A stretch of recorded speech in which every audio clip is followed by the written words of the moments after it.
This episode is made possible by Henson Shaving. It's almost that time again. Election season is bearing down on us, and we have some truly strong contenders this cycle. In the red corner, we've got Florida Man, the Penguin, this guy, literally the only black Republican in the Senate, and of course, the God Emperor himself, the man who's so confident that he won't even show up for debates, Donald Trump. And in the blue corner, we've got Oprah's spiritual advisor, Hassan's uncle, the chairman of a gelato company, and the reigning champion, the man who may or may not remember how he got there, Joe Biden. Yes, it's really shaping up to be a once-in-a-lifetime election season, and as always, a life-and-death struggle for democracy and the very soul of the nation, as they all seem to be these days, despite very few differences in Republican and Democratic governance. But there is one thing that actually does make this election cycle a bit different. Conservatives have been lurching towards fascism for years, with the Democrats not far behind, though historically they've been a little more subtle about it. But recently, the American right has dropped a hot new single, Project 2025. If you thought they were bad before, just wait till you get a load of this. In today's episode, we're taking a look at the new conservative plan to seize total control, and what it means for the future of the country. Brace yourself. Okay, Project 2025. What is it?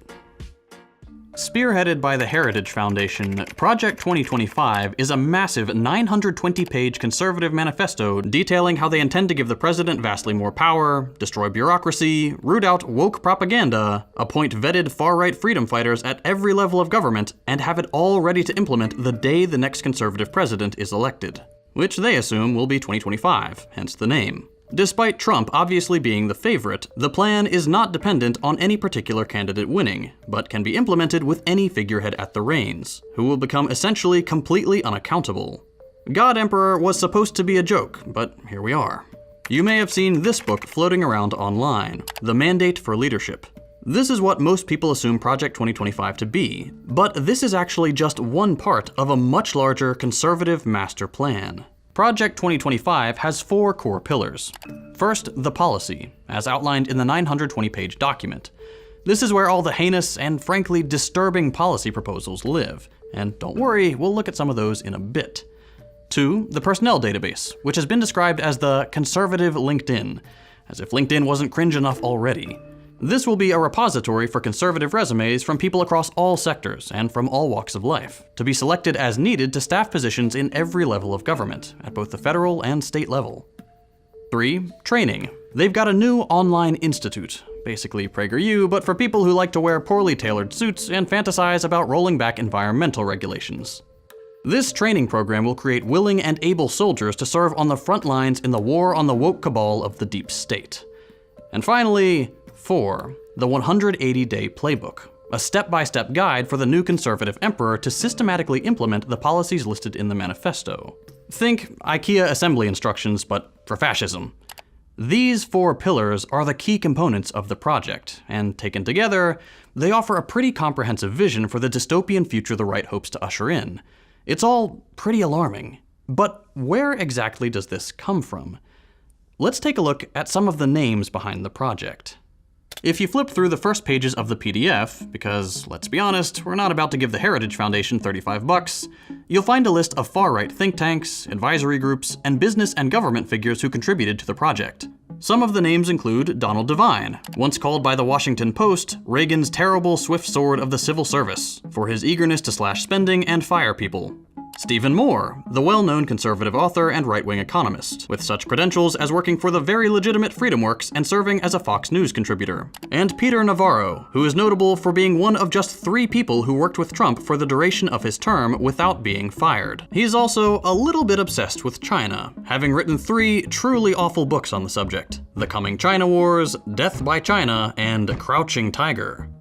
The manifesto credits 35 total authors, as well as dozens of contributors, all with their credentials listed. It's about what you'd expect. A lot of people from the Heritage Foundation, some military goons, a smattering of former Trump officials, extremist economists, and a considerable number of people who have worked in climate, energy, immigration, and legal positions under conservative governments. What you won't see a lot of in the acknowledgments is religious credentials, which you'd think would be important given how much the document leans on Christian language. This should be your first indication that maybe the people who loudly proclaim their faith aren't really all that Christian, and they're just using it to win brownie points among their religious conservative audience. There's actually a lot of overlap here with the topic of our last video on Christian nationalism. These people use religious rhetoric, but a little bit of digging reveals that the God they pray to is not the God of the Bible, but a mythologized vision of America itself. Much like fascists throughout history have relied on a glorious false past to act as a North Star to guide them into the promised land, so too have American fascists wrapped themselves in comforting mythology, proving that what they are doing is not only just, but divinely inspired. When you have a higher power on your side, it's pretty easy to justify horrific acts. Okay, with the brains behind the project out of the way, let's get into the nitty-gritty. What exactly do these people want? What's their end goal? Well, there are 4 main priorities. In their words, they want to 1. Restore the family as the centerpiece of American life and protect our children. 2. Dismantle the administrative state and return self-governance to the American people. 3. Defend our nation's sovereignty, borders, and bounty against global threats. And 4. Secure our God-given individual rights to live freely. What our Constitution calls the blessings of liberty. Okay, you can probably already see where some of this is going, but let's start with the boring stuff. The nuts and bolts of manipulating the federal government to serve the right. A lot of this project centers around gutting what's called the administrative state. This is stuff like the EPA, FEMA, HUD, the Fed, stuff like that. The humdrum logistical stuff that nonetheless often plays an important role. Or sometimes not. Looking at you, DHS. There's a lot of this stuff, so much so that it's often called the 4th branch of government, and it deals with the day-to-day operations of the country, everything from transportation to environmental regulations, food and water safety, and so on. Most of these agencies are created when a law is passed that makes people think, there really should be a group of people responsible for making sure food is safe for consumption, or whatever. The government slaps together an elite team of nerds, that is to say, subject matter experts, people who actually know what they're talking about, and there you go, you've got the FDA. The FDA then takes over the task of enforcing whatever regulations they come up with in administrative courts. But this is all really boring. All you need to know is that a lot fewer people die because the FDA exists, and we have fewer polluted rivers and extinct species because the EPA exists. Conservatives don't really like rules in general, especially rules that protect the environment or poor people, so these agencies need to go. It's not good enough that the president can appoint the heads of these admin agencies, for example, Trump appointing a fossil fuel executive to head the EPA. No, conservatives want complete power over everyone in these agencies. Because right now, the subject matter experts at, say, the EPA are not beholden to politics. They just come to work and try to figure out how to protect snails. Or something. Much of the argument here centers around whether these agencies are constitutional. Conservatives like to claim that since the Constitution didn't explicitly say federal agencies like these were part of their master plan, they're government overreach and should be dismantled. Historically, federal courts have disagreed with this assessment, so until now, we can rest assured that our milk has been pasteurized and our water isn't contaminated with lead. But here's the thing with the whole constitutionality argument. Who cares? Most countries around the world scrap their constitutions entirely when the people decide they're no longer relevant or they need to be overhauled. Only the United States has this weird reverence for the Constitution and the Founding Fathers. Part of that is due to the relatively short history of the country. The US has only really existed for a couple hundred years. When you look around the world and see some of your peer nations have a couple thousand years of history, you might feel the need to mythologize your past just a little bit to make your nation seem special. The Founding Fathers have been elevated to godlike status, especially among conservatives. But the truth is, they were a bunch of frat boys. Okay, not all of them. Ben Franklin was 70 and Washington was 44. But a lot of them, dear viewer, are younger than you are right now. Alexander Hamilton, the one with the annoying fan club, he was 21, and he wasn't even the youngest. Anyway, the point is, when you look at historical events without the rose tint of mythology, you see a bunch of normal people just kind of making it up as they go along. It's normal that things change over the centuries. What's considered constitutional should reflect the values and norms of the time. That little tangent aside, let's get back to the goals of Project 2025. We talked about the boring stuff, wanting to gut the administrative state, but what else is in there? It's 920 pages after all, they've got to have some other ideas. Well, a lot of it is what you might expect. As Trump stated on numerous occasions, they want to kick the cultural Marxists out of the Department of Education, demolish the deep state, and combat woke ideology at all levels of government. They plan to do this by making extensive use of Schedule F, a piece of legislation established at the federal level by Trump, which allows the president to fire federal government officials at will, presumably for not sufficiently bending the knee. The project calls for an executive branch with essentially unchecked power, making the president basically unaccountable to Congress. They want to dismantle the liberal system to build one more favorable to conservatives. That means scrapping environmental protections, moving away from globalism, punishing corporations for DEI language, which is funny because it sounds like they actually think these corporations genuinely believe their DEI statements. They want to escalate tensions with China by ending economic engagement entirely, crack down on immigration, criminalize LGBT expression. They claim that any talk of gender, gender identity, and so on is pornography and should be banned, and has no First Amendment protections.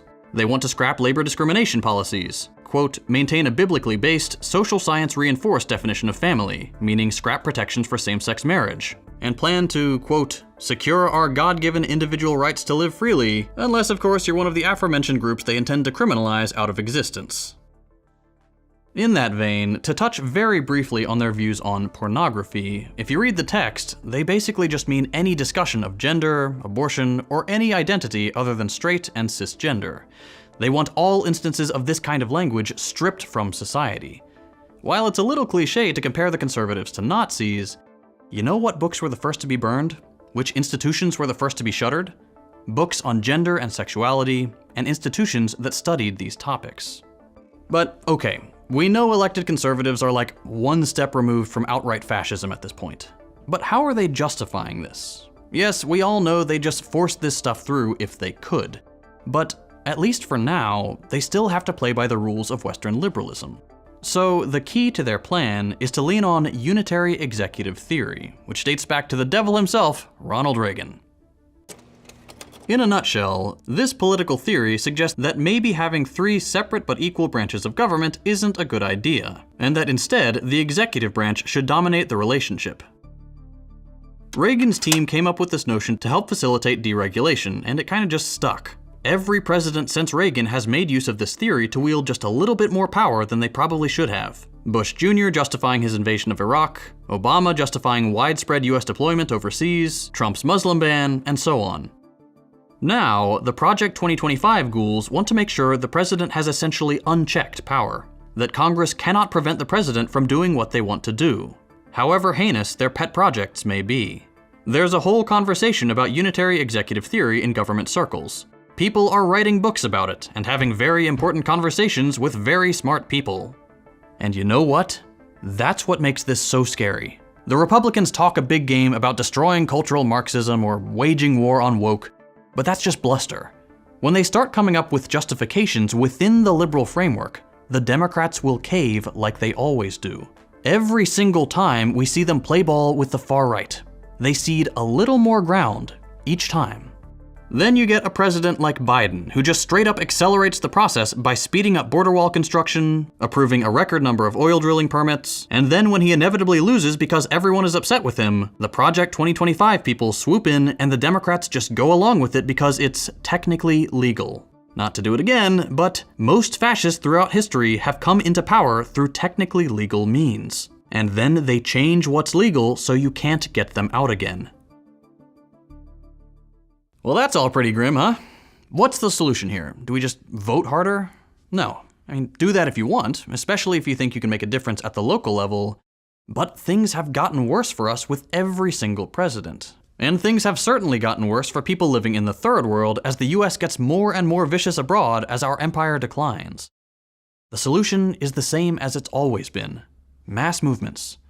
Join an organization, unionize your workplace, learn to defend yourself and your community from fascist vigilante violence. Keep yourself safe online, learn your rights, educate yourself and those around you. Things like Project 2025 don't happen in a vacuum. There is an economic base to these developments. The US is losing ground on the world stage, and will soon be superseded by China as the dominant economic power. Domestically, the average worker is worse off now than in living memory. We can't afford the skyrocketing cost of housing, food, healthcare, utilities. Everything is going up, except wages. We have no mandated paid sick leave or parental leave. We have no benefits, no labor protections, no chance for advancement as more and more companies move to the gig model of employment. These are structural problems caused by the very nature of capitalism. Run the simulation 1,000 times and we'll end up right here every single time. The race for endlessly increasing profits results in monopoly, overaccumulation, a falling rate of profit, economic desperation among the masses, and a surge of reaction that carries fascism to the very top. You want a different result? Break the machine that powers these societal evils. If capitalism is allowed to survive, we will not. I mentioned at the beginning of the video that this episode was made possible by Henson Shaving. This is a new one for me, and I'm actually really glad they reached out, because I've been using safety razors for years. It's just a way better experience than those awful little cartridge razors or a big electric one you have to recharge all the time. Anyway, besides just making my preferred style of razor, Henson Shaving actually has a really cool story. Their background is in aerospace machining. They've built parts for the Mars rover and the ISS. So, as a space nerd and a safety razor snob, I was only too happy to try out this guy, the Henson AL13. What sets this razor apart from pretty much anything else on the market is how precisely it's made.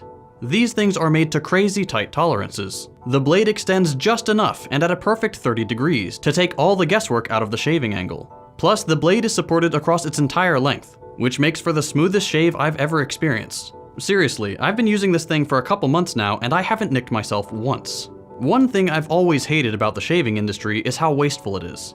Over 2 billion disposable razors end up in landfills every year. Henson Shaving had a problem with that too, so they built this thing to last a lifetime. It's all metal, their packaging is plastic free, and it takes standard double-edged blades that are completely recyclable. The blades are super affordable too. A box of 100 will easily last you a year, and each blade is like 10 cents. And as a little bonus for supporting my channel, Henson will throw in a box of blades completely free when you purchase a razor. So if you'd like to help support my channel, reduce landfill waste, and get the best shave of your life from a product that will last a lifetime, go to hensonshaving.com/secondthought and enter the code SECONDTHOUGHT at checkout. Make sure you've got both the razor and the blades in your cart to get the blades completely free. Give the AL13 a try today. It's a great product, and it really does help support my channel. If you enjoyed this video, consider dropping a like. If you hated it, a thumbs down. You can check out my other work by following the links on your screen. Thanks for watching, and I'll see you next time.